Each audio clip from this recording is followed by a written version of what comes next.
can't make a cookie cutter, approach that's gonna help everybody. It's not possible. We've been granted free will, and we're gonna do what we wanna do ultimately. Educate yourself so that you know the patterns that are involved. Think, what I'm gonna do with my children, it might be a little extreme. I am, as long as my mother gives me permission. When they get old enough to understand certain things, I'm going to try to install in them the values and the principles that the 12 steps teach you, and work with them on identifying, like we would do a fourth step, work with them and identify things that they might have resentments for. And, their knowledge of it's going to be very limited, but I think early exposure will help them along the way. Because I've always said it, and I believe wholeheartedly today, you don't have to be an addict or an alcoholic to better your life by working a 12-step program. Because the 12-step program has nothing to do with drugs and alcohol. It's all about you. It's all about the flaws that are involved in your life, why you have these flaws, and what you can do to work a plan of action to correct them and work against them when they arise in the future.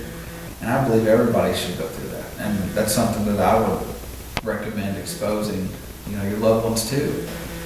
The best defense, I would say, towards, defending your family from this horrible disease is an offense that is, aggressive.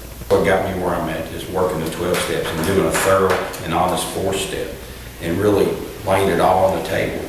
And the first time I didn't do it, and I went right back out there because I wanted to put on paper what I thought, well, I won't put that on it.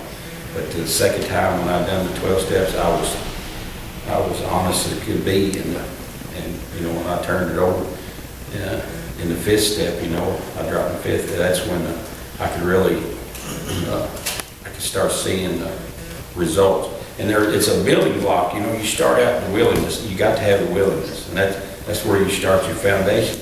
The way I was taught, and then start believing in something.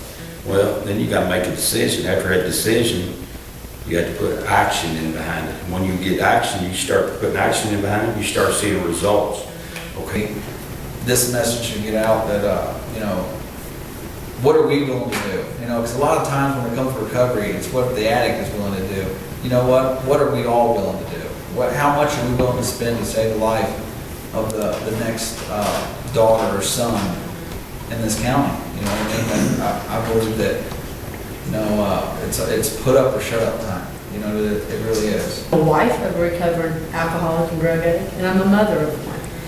And I have, we fought this battle for years, but I have learned more in the last 12 months of being able to listen to you all than I ever have watching my own child. Right. I can't explain that, but it makes a difference. That's the power of these meetings. Yeah. The sharing knowledge. Because everybody has a piece of the puzzle, when they walk in the room. And when everybody shares, you get the full picture, and that's exactly how this works. You can be an addict for years and not understand a bit of it. But you carry that one piece into that meeting, and before you leave, everybody has, a detailed picture of exactly what you're facing. It's about getting people aware of the disease of addiction, and I think, there's no way you can prevent it. Nobody could have prevented me from becoming an addict. No human power could have relieved me from my addiction. I know that that was Jesus Christ, and He's my higher power. That's so important to make it okay to talk about this. You know what I mean? Because it's like taboo. This is like the thing that nobody discusses. Owen County was the first school system that I stayed in for more than a year. And I really got a chance to start growing some roots. I participated in sports. I was actually the first male cheerleader this county had, and I was darn good. But sports, you're somewhat of a celebrity. Everybody knows you. From my 8th grade year to the year I graduated, I progressed from alcohol and marijuana to using cocaine, pills, acid, shrooms. I mean, if you think these chemicals are not readily available in this county, they're a huge awakening that you need to open your eyes, because it's here. It's possible for people that are facing this hopeless disease to get better. And I stand in front of you today, clean for 3 years, 2 months. It's an honor to be able to stand up and say that putting in the work today that's required, and I'm able to be sober just for the day. I can tell you that when addiction came to our house, we were not prepared. I was uninformed, and then I was misinformed, and I said that was a deadly combination. But besides the fact that I didn't think addiction would ever come to my house, after all. We were a two-parent family. We didn't use alcohol and other drugs in our home. My son went to church and Sunday school. He knew right from wrong. He was a good person. He was smart. He had said drugs were for losers. So because for all those reasons and for many more, I didn't think that I would ever be dealing with addiction at my house. I guess I'll start at the beginning. I grew up in a good family. My mom and dad are still together. They've been married for 33 years. I was always taken care of. There wasn't no fighting. I'm a middle child. I have 2 brothers. My oldest brother did a tour in Afghanistan. My little brother is in the Navy. He's a surge tech in the Navy, so Mom always hated it when I'd say it. It's like my brother served time in the military and I just served time. I wanted to be happy. My whole life I searched for wanting to be happy and I could not find it. And I thought heroin made me that, and it didn't. In the end, it just caused a lot of problems and made me lose my babies. I can tell you that my husband and I were in denial long before Casey got there. And because we were in denial, we failed to see the signs that were right in front of us. There's a misconception that, all addicts, if they would just decide that they want to be better and work toward it, that they can, and that's just not the case. Willpower, I did not lack, by no means. I would take advantage of anybody in every situation. I would get high by the end of the day, even though I woke up completely broke. Even worse than broke. I owed everybody money and I could still get money. That takes a lot of willpower. As a man, it is hard for a man to say, I've done everything I can possibly do and I cannot overcome this. That is hard for a man to admit. There's something that they can't beat, something they can't master. It's embedded in us. And that's true for women too, but I can only share from my experience. You allow them to know that it's okay, that I understand that you have a disease you don't have control over, because it's in fact a medical disease. Your brain depends on this outside substance to normalize. I always excel to be better. I always excel to do better. I always try to be the best at what I'm doing, and that's a character defect of mine that I've identified working in the program. You've got to let go. You've got to quit trying to understand everything about God. You can't understand the purpose that God has in the things that He does. Because if I could understand it, why then He would lose all His power. So I can't understand it. There's no way for me. I understand now that I can't wrap my mind around what God can understand. Well, I can tell you that I have 3 children. All of them are older than you all. And 2 of them are addicts. And you can tell by looking at me, I'm a food addict. But other than that, I've not been cursed with anything else. I grew up in a wonderful, loving home. And like I said, I have 3 children. I have 2 daughters and then an adopted son. And if you want to see what he looks like, go on Carroll County Detention Center. They just picked him up again. He's 49 years old. And he has been an addict since he was 12. And he's been in and out of rehab. He's been in every boys' home. He's been everywhere. And then the oldest girl was an alcoholic before she got out of high school, but I wasn't aware of that. And when they came to me and told me I needed to be trained in drugs and alcohol, I was like, no, I really don't think so. I don't like those people. I don't think I want to hang around with them. And they said, yeah, you've got everything we need. So I went to the hundreds of hours of training, and I found out that I've worked with a lot of you in this room, and you know I love you. You've always known that. I love you dearly. And so when my daughter graduated from college, I had been working with addicts for about 3 years, and I finally figured it out.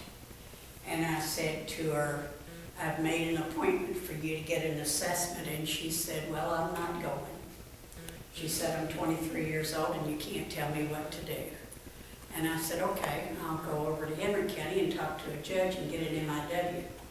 And she said, what's that? And I said, a mental inquest warrant. And the state police will come get you and put you in the back of the cruiser. And they'll take you to U of L Hospital. And the first thing they'll do is a drug and alcohol assessment.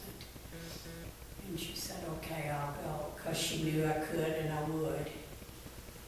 And so we went into Louisville, and she came downstairs and stood in front of me, and she said, Mom, I'm an alcoholic. And I said, okay. And she said, all I ask is, if possible, can I do intensive outpatient, because I don't want to lose my job. She had just gotten her job out of college. She just celebrated 25 years sobriety and 26 years with that very same job that she took when she got out of college. Now the younger daughter I never had a lot of problems with, because she was so busy looking at the other two that she knew she didn't want to be like there. So, you know, I am a certified drug and alcohol counselor, and I don't have the answers. There's no way.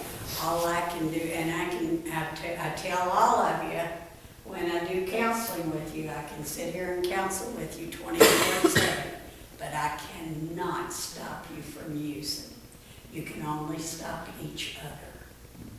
You can only help each other. I'm just there to love you and support you and try to help you through the rough times. But stay involved with your kids. Keep up with what they're doing. Keep teaching them the values. I think what Scott said is really good. Teach them the 12 steps. That's part of life. You know, we want all of our kids to have a healthy, productive life. I don't think my son being in Carroll County detention is a healthy, productive life. And it's really tragic. He was 6 years old when I got him.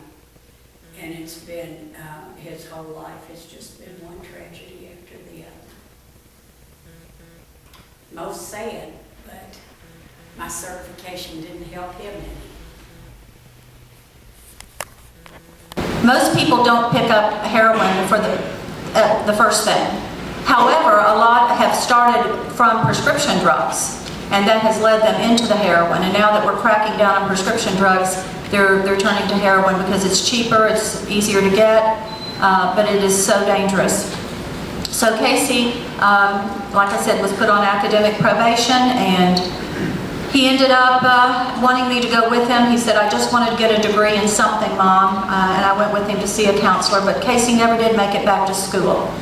What ended up happening was that because he was away from us, we didn't realize his progression of drugs.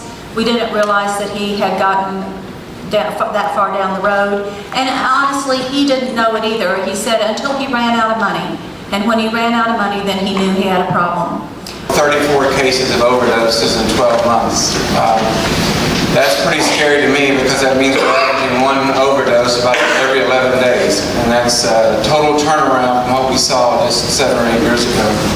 In the emergency room, when a mother or father stands there wondering about the anxiety of, is my son or daughter going to make it? Fortunately, most have. Unfortunately, some haven't.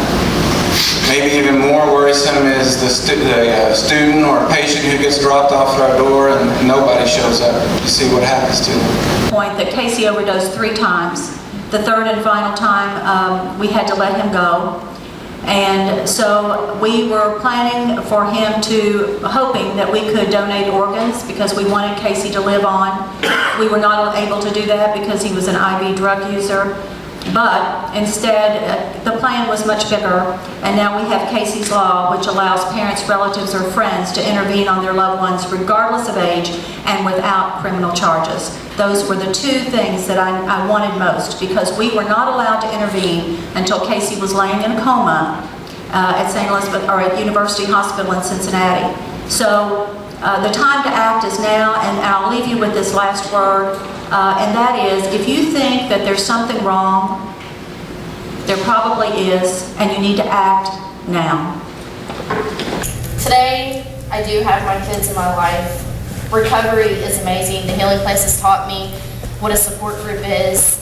Since I left the Healing Place, when I was in the Healing Place in the peer mentor's office, I found out that I was pregnant. I came home in April of this year. A month and a half later, I went to the doctor to find out what I was having. I was 6 months along, and they told me that my baby didn't have a heartbeat and that my baby was dead and I had to deliver my baby. So, I mean, like, things have happened in sobriety that would make somebody go out and get high, but I'm thankful that I had God and I had my support group with me, and I didn't go down that road. Don't get me wrong, it definitely was a hard time in my life, and I did go to the point where I wanted to hit the F it button, but I didn't. I called my support group. I talked to the people that really, really helped me, that was there, and it was an amazing time in my life because I got to realize that just because things doesn't go the way that you want them to go, and God put certain things in your life that you wouldn't think He would, doesn't mean that you can't learn from it. And I learned that when I lost my son.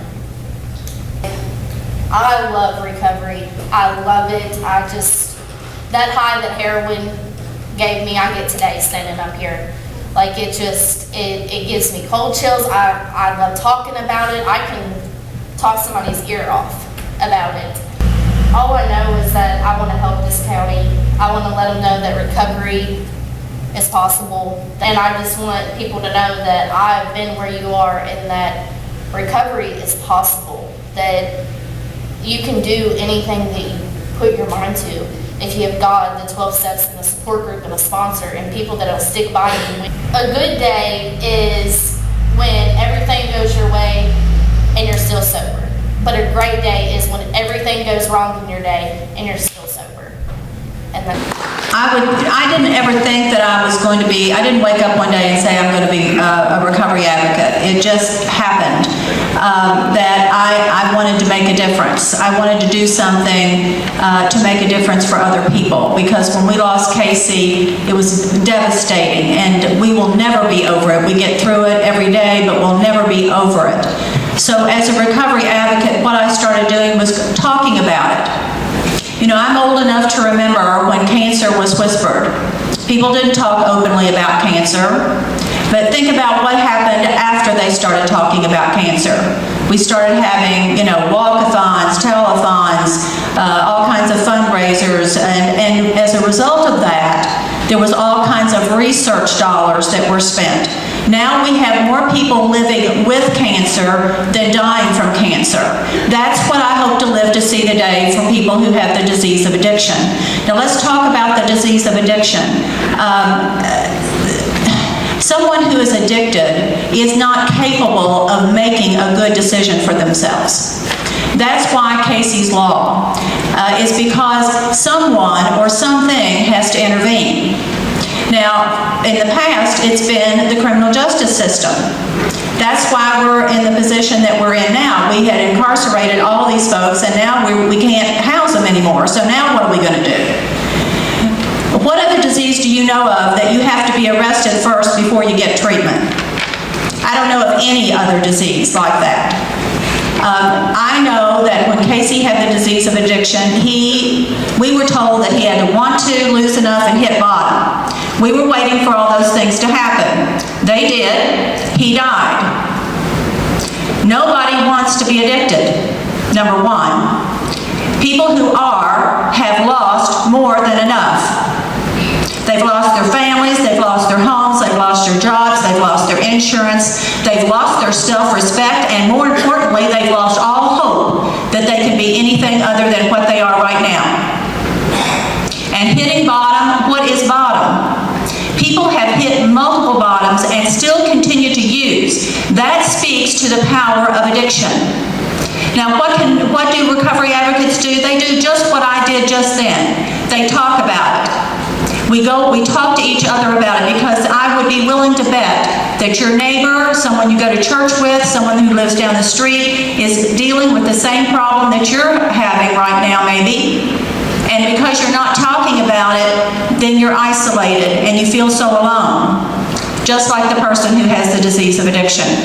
Now, what resources do we have? Well, not nearly enough, I can tell you, not nearly enough. At Transitions, we have a grand total of 11 detox beds.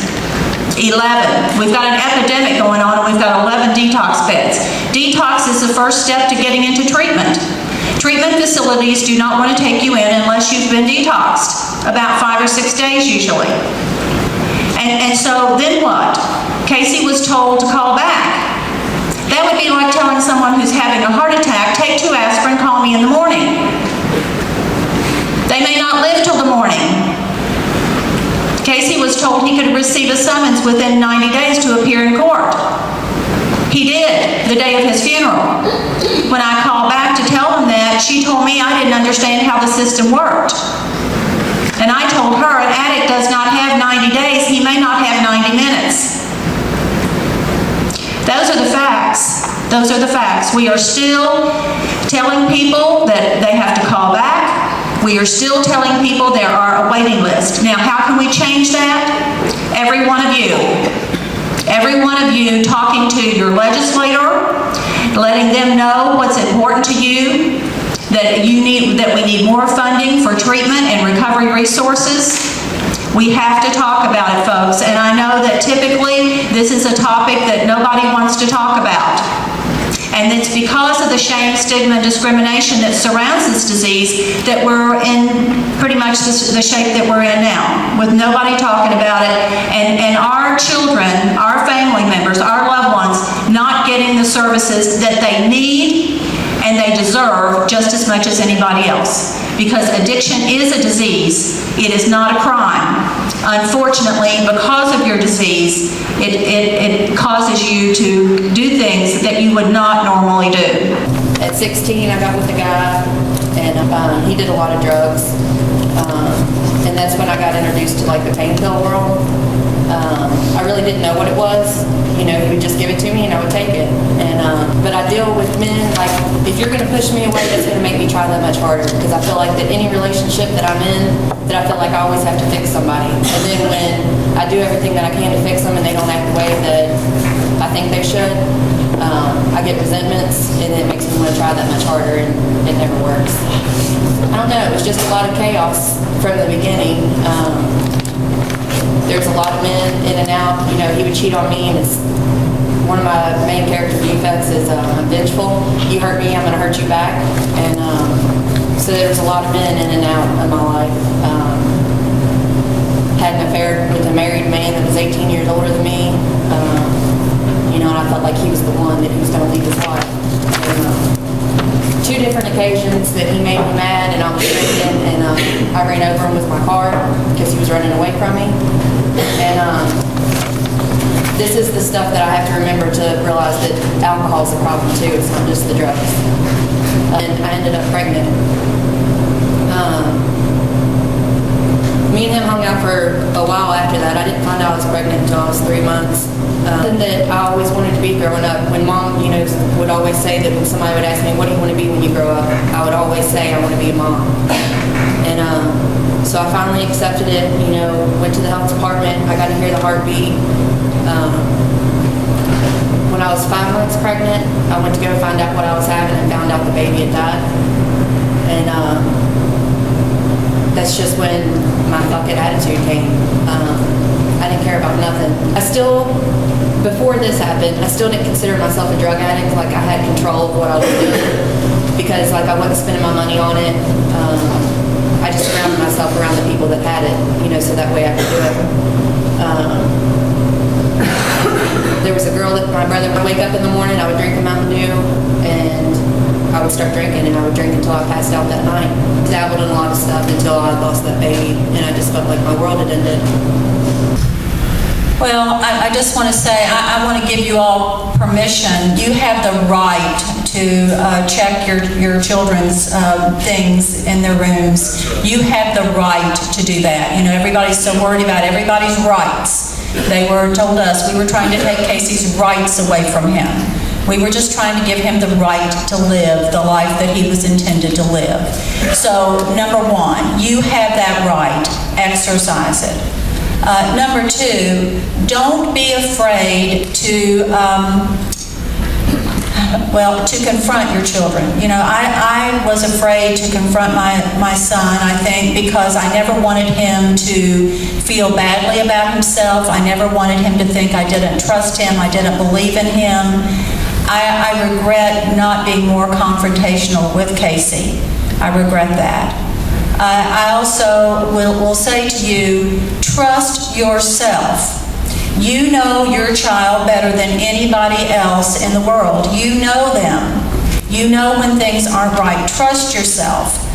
And I regret listening to some of the information that I got. As I said before, I was uninformed and then I was misinformed. And that was a deadly combination for Casey. So, and sometimes I will say, if you wait till it happens to you, you've waited too late. Know about it now. Know about it now. As you would any other chronic, progressive, potentially fatal disease. Know about it now. Because when it comes to your house, it's so overwhelming that you just don't even know which way to go or what to do. Also, what would you do if you knew that your children were going to school and they were being poisoned? That was a question that was posed to me by the author of Treating Adolescent Substance Abuse.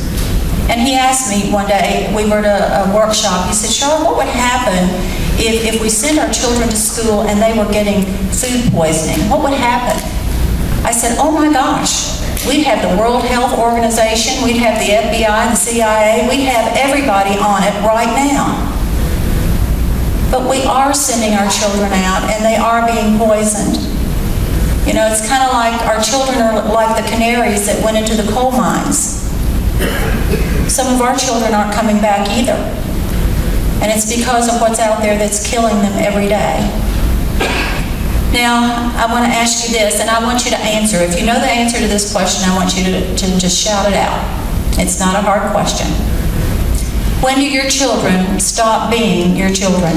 Never. What'd you say? Never. Never. Don't be afraid to advocate for your children. It's not enabling when you are trying to get help for your children. Step up, speak out. Speak out often at every opportunity and make those opportunities often. As Dr. Nichols said, get acquainted with your legislator. Get acquainted with them. They got there because we put them there. They want to do what their constituents are asking of them to do. Let them know what you want them to do. You know, we're talking about addiction is a chronic, progressive, potentially fatal disease. Just like any other disease, the sooner it's treated, the longer it's treated, the better the chances are for recovery. And yet, what did Dr. Nichols say? 0 treatment for adolescents. When we can get them before it has progressed to the level that it's going to be harder for them to recover. Why is that? Why is that? I think it's because we're not making our voices heard loud enough. We're not letting our wishes be known enough. That this is unacceptable. It's unacceptable. Now, the question is, what are we going to do about it? I hope we can make a difference, and I know that we can. Together we can. Together we can make a difference. Thank you for letting me be here tonight, and also I'm just so encouraged for all of you that came out, because this is a first step. I hope that we can take many more. Thank you. I went to church my whole entire life. I don't think I ever hated God.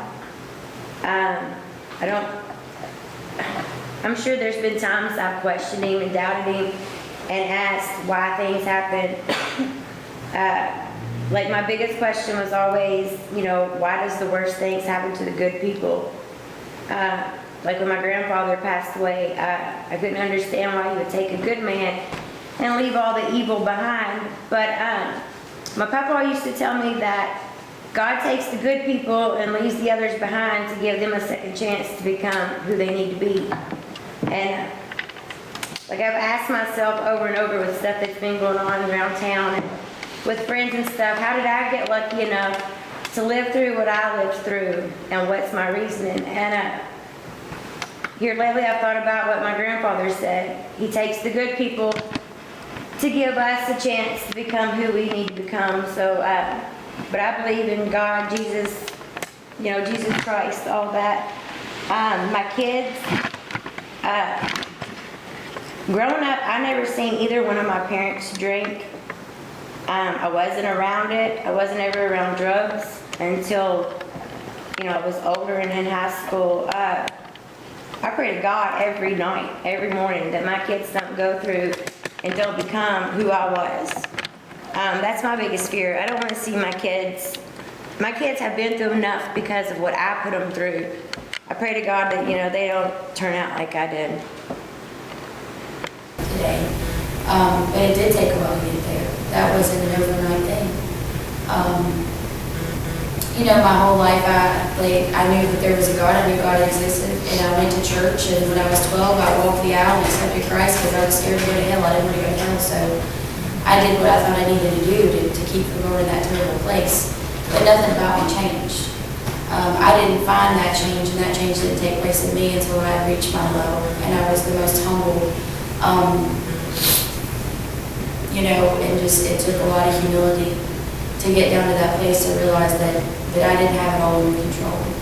For me, I couldn't accept, God because I thought that I could control everything. I was, to a certain extent, my own God, and didn't realize it. I thought I was a good person. I thought I was doing the right things. But I crossed that line, and I was so far gone. And when I spent the night in jail, and I went to treatment the next day, and I realized that I, in fact, was an addict, and accepting that's when I was able to cry out and for help in any form, because I knew I didn't want to live like that. And for me, it was about, I didn't want my daughter. I didn't want to lose my daughter, So when I was at my lowest point, I cried out, God was there, and since that time, since now I know that I'm saved and that I have that relationship, and I pray all the time, like Dee Dee said, every hour, every minute, you just have this open dialect. I know he's always there. There's no question. I have this conversation with him all the time. He sees us here. He knows what's going on. And he's given us free will because he loves us enough to do that, and he wants to know that we love him back. So he's given us the free will to choose to love him back. But as far as prevention goes, like I said, just what we're doing here tonight, and trying to, don't give in to the disease. We can't get discouraged because the numbers are low. Even though that's the first thing that I think Satan wants us to do is get discouraged and give up. We can't do that. We have to keep going. We never give in to the disease because, these are people's daughters that are dying, sisters, mothers.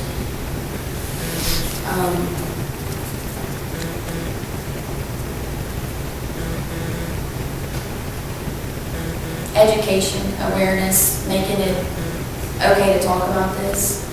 As far as our children go, we have 3 kids. We have an 18-year-old, a 13-year-old, and a 10-year-old. And my daughter was in kindergarten when I went to rehab. I've kept nothing from her. I've been completely honest with her about everything because she needs to know. She needs to know the truth and that, the illness is real and no one's immune from it. And, like Scott was saying, you can't be your kid's friend. You absolutely have to know what's going on with them. But you can't lock them up either. You know, my mom couldn't have locked me up in a bathroom and kept me from getting high. I would have found something. There would have been something that I would have used. You know, no human power could have relieved me from this. I know that. That's why I know that, you know, my higher power is Jesus. But, you know, as far as prevention goes, like I said, just talk about it. You know, educate yourself. Walk your walk, you know, talk the talk and walk the walk. Do what you say, you know, that you know is right. Let your kids see that. You know, show your kids that life's worth living. Show your kids that you can be happy and have fun without having to use substance. I think that's most important in this society. Society, I mean, it's everywhere. It's in our music, it's in our culture, it's in the TV. Have a beer, you deserve a beer. You know, I think it's just so important for us to show the children that we can be happy without that. You know, and that life is good. You know, we have our good times and our bad times, but we have ways of dealing with that, and 12 steps is an awesome way to get through any problem, you know. It's just about living what you say you live, you know, and showing your kids a good example and letting them know that you're going to hunt them down, that you know, that you are a parent, and you're going to know what they're doing. You got to know what they're doing. You can't turn a blind eye, you know, and they don't, as far as privacy goes, I'm sorry, I don't believe all that privacy stuff. I mean, you have to be involved. You know, if it causes some distress or whatever, as my daughter's parent, it is my job. There is nobody else on earth that's going to make it their job to see to it that she's doing what she's supposed to be doing. If they've got a cell phone, you're paying for it. You're allowing them to have it. It's your phone. You should go through it. I know it's kind of an invasion of privacy, but you're responsible for that individual.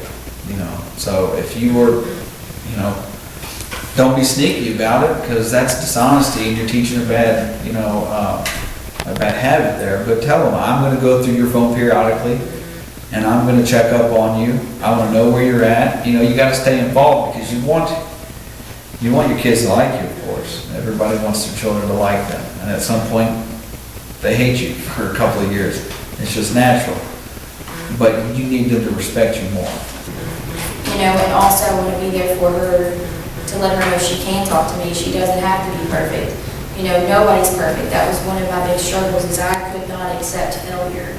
I, you know, thought everything had to be perfect, and I couldn't mess up. And if I messed up, then I would be judged. You know, I think it's just our experience and it helps us to be better parents, because we can kind of, you know, we have that chance with our kids. We have that chance to do with our kids what we wish had been. But you can't blame anybody. You know, we all made our own choices. We knew drugs were wrong. We knew drugs were bad, but they took over our lives, you know. Nobody set out to be a drug addict. Nobody made that decision when they woke up, you know, I'm just going to go out and be a drug addict today. It just happens. No way to explain that, really. I can't tell you. It's also very important to understand that it is a disease. I mean, it's medically documented that alcoholic, their body takes in alcohol, and it doesn't break it down like a normal human would. They have, their bodies break down to, I don't know the chemical, it's been explained to me, but it breaks it down in a certain way that your body yearns for more alcohol. The normal person will drink, they'll get to a point and they want to put it away because their body breaks it down in a certain way that they get sick of it. An alcoholic, their body breaks it down a separate way, and it's, I can't explain it properly, but medically it's been determined that their bodies handle alcohol differently to where their body yearns it. And with addiction, I believe that with any foreign object or substance, if you use it enough, your body's going to be dependent on it, and that's how you become addicted. But it's very important that people understand that it is a disease. It's a medical disease that people suffer from, and it's important not to judge somebody because they have a disease. You know, you would not look down on somebody who has cancer and tell them, you know what, why don't you just get better? Because it doesn't work. You've got to go to treatment, and you've got to live that treatment the rest of your life, because your disease will come back. It may lay dormant for a while, but if you quit doing what you know you need to do, it's going to come back and it's going to kill you, because this disease wants you dead. You know, it's just that simple. The program is, it's the Hope Center program in Lexington, for men. I can't speak about the women's program, because I obviously not been through there, but the men's program is, they have an emergency shelter that they have that is associated to, with the program of recovery. And what they offer is, there's limited bedding anywhere you go. There's limited bedding. So that's a huge obstacle that you got to overcome. But if you're willing to wait it out and put in a little bit of work, you can get into the program for no cost of your own. Say you live out here in Owen County and you need to get in recovery, but you don't have the money or the transportation to get somewhere. The Hope Center has this emergency shelter that anyone who is deemed homeless can stay there for free. So if you don't own land and you don't have your name on a lease, and quite frankly, they don't check into it, you show up there during check-in hours, which are from 6 to 8, I believe. They will give you a mat to sleep on in the emergency shelter and a place to lay your head at night. Now, another great thing about that is there's a lot of people in Lexington that donate a lot of money to the homeless. And that's kind of separate from the recovery program, but the homeless in Lexington have a place that they can go. Anyone in Lexington is homeless can go to this cafeteria. It's a Jacobs cafeteria, and they will feed you 3 meals a day. If you're homeless in Lexington, you can eat 3 meals a day at the Jacobs house, or the Jacobs cafeteria. So you have a place that you can lay your head at night that's safe, indoors, you have your own spot, and then you can have 3 meals a day provided to you if you just go to this emergency shelter. Now the great thing about this emergency shelter is it's associated with the recovery program. So if you're at the emergency shelter and you ask about the program, what they'll do is they'll give you a meeting sheet. And your only requirement there is to be present on Friday, 8 o'clock in the morning, for what they call community. That's what most recovery programs have, a community where you hold each other accountable and you address issues and concerns. That's your only requirement. Go to meetings as many as you can. You log them on your meeting sheet and you show up for this community. Now on that community on Friday, if there is an open bed for a walk-in that's not DOC recommended or ordered, if there's a bed that comes available that's designated for walk-ins only, whoever has the most meetings on their meeting sheet will get that bed.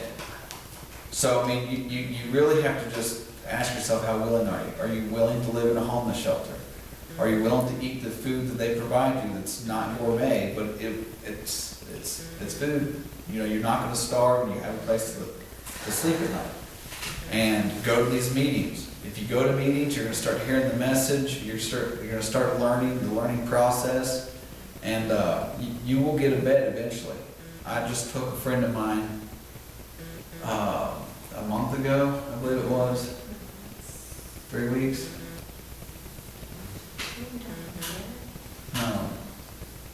No, it doesn't. It doesn't matter. I took a friend of mine down there, and he lived in the the emergency shelter for about a week, going to meetings, and within 5 days, he was in the program. So, I mean, technically he didn't go straight to Lexington and get into the program, but he was offered shelter, food, until he got into the program. And when you're in the program, George Privet, it's the Privet Center that funds this recovery program. George Privet and Don Jacobs, the car dealership owner, they fund the majority of the money for this program. They pick up the bill. They pay the electric, water, your stay, your food, everything is paid for. Because of the people in Lexington, there's a huge population in Lexington that are homeless. So that's where this originated from. And then they identified that there's people that have addiction to certain things, so they built onto it. But everything is provided for you if you're just willing to go down there, you know. What if they need detox? They have a detox there. I believe it's a 7-day or 4-day detox. once you get out of detox, you don't go directly into the program, but you can stay at the emergency shelter and go through the same process everybody else does. And, you know, you will get your foot in the door. Now, it's up to you to stay, and that's anywhere. You can pay $5,000 to go to a recovery program and turn around and walk out. It's ultimately up to what you're willing to do. But it's available, you know. I'm not guaranteeing you get in 5 days like my friend did, but you will get in there in a reasonable amount of time and everything's provided for you. They have showers, I mean, they have everything. You can live there. And during this time, while I'm in active addiction with heroin, I was blessed to have 2 children. And they were born into an active addiction household. Their mother and I both were actively using drugs. And no matter how much you love your kids, when you are dependent on a drug such as heroin, it has this grip on you that you can't break. You know, I wanted to love my children. I wanted to provide for them, but my addiction was just too strong. I know that sounds very selfish, but it's the truth. You know, it's just a flat out truth. I would wake up in pain.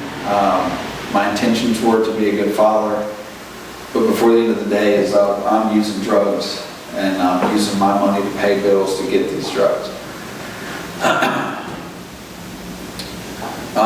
Due to my addiction, my children were taken from me. Child Protective Services realized that we were getting high because my daughter was born with drugs in her system. So they not only took her, but they took our son away from us. And that was the beginning of the bottom for me, because I had nothing, I've lost everything. There was nothing more to lose. What more damage could I do now that I've lost my family and anything that I care about? So I was wide open. I mean, I was breaking into places, stealing money from where I work, stealing money from anybody and everybody. I wound up living in a barn with a bucket to use the bathroom. And this is in the wintertime too. I mean, you talk about being really, really cold when you have zero heat. It's really rough on me. And the sad part is I would wake up through a night of freezing to death. And the first thought that crosses my mind is, how do I get high today? You know, it doesn't matter that I wanted to stop. It didn't matter that my whole family wanted me to stop. And it didn't matter that I had 2 innocent lives depending on me to stop. Nothing was strong enough to make me stop. There was nothing that could do it. And I desired to. I really did. Every ounce of my being wanted to quit.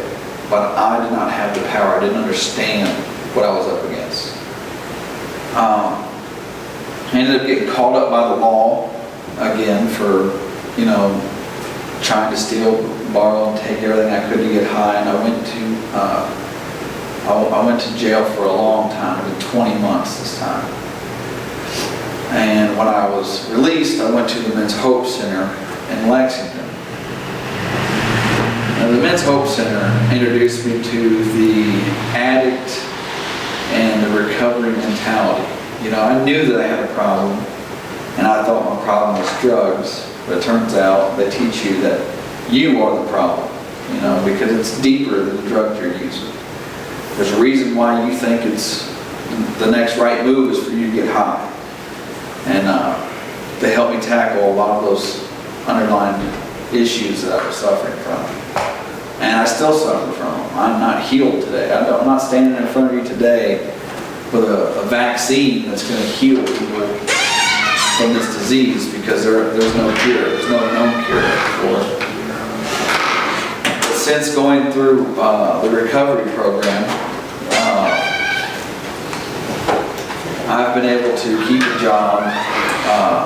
I've been able to keep the same apartment I've lived in since I left the Hope Center.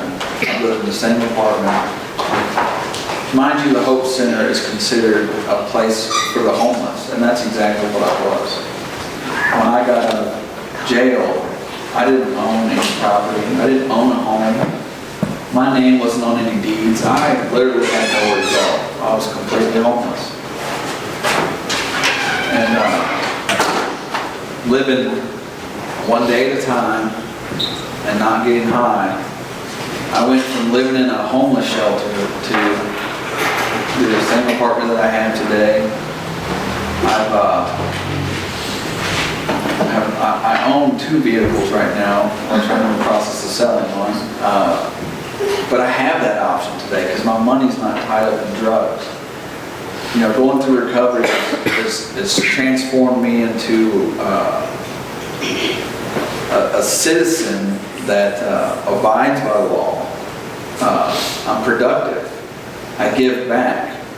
Today I stand before you trying to reach out to the community to show awareness that there's a drug epidemic. I would never have done that in my addiction. I wouldn't have cared. I would want you to get high because there's a chance you're going to get me high. You know, my values have completely changed since going through recovery, and I'm very thankful for that. Tuesday, me and the mother of my children petitioned the court to get social services to investigate us. They're supposed to contact us shortly. They're going to do an investigation to see if we are who we say we are today. They're going to make sure that we've completed the programs that we said we had, been clean like we have, continued to stay clean, and they're going to give a report to the judge. And ultimately, we've taken the first step in getting custody back of our kids. You know, and this has all happened. I went into recovery last April, not this previous April, but April 2012. And since going to that place, I got out this April 2013. And since I've been gone, the promises that this program, you know, teaches you has come true in every aspect. Yeah, I mean, and going through recovery has also introduced me to my higher power, who is God, because I've cleaned up my side of the street. You know, I know that all my faults are of my own. God did not intend for me to be who I was. You know, it wasn't done by mistake. There was lessons for me to learn, and perhaps I might save someone from going through the same things I went through, and that was my purpose. But it was never God's intention for me to live the life that I did. God, you're born with God-given instincts, and you choose to use them the way you choose to use them. And I wasn't using them very well, but today, thankful to God, I've changed everything about my life. So that basically is my story. So if any of these other drug addicts want to get up here.